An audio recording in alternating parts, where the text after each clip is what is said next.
కాకపోతే రాజశేఖర్ డౌట్ ఈ సినిమా ఎంతవరకు ఆడిద్దు. ఈ సినిమా చూస్తే హీరో ఏమో ఒకే డ్రెస్ వేసుకొని ఉన్నాడు, కింద కూర్చుంటాడు, ఇవన్నీ హీరోయిన్ పట్టుకోడు. మా అన్నయ్య పెద్ద హిట్ అనమాట అప్పుడు. ఆ సినిమా అంత పెద్ద హిట్ సినిమా ఇక్కడ చేస్తే యావరేజ్ అయింది, ఇదేమో యావరేజ్ సినిమా, ఇదేంది నా కర్మ, అందరికేమో సూపర్ హిట్లు ఇచ్చాడు చౌదరి గారు అని ఈ రాజశేఖర్ గోల.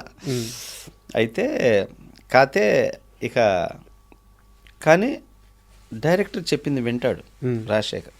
స్పాట్కి వచ్చాక విని క్యారెక్టర్ని బాగా మోల్డ్ చేసుకున్నాడు.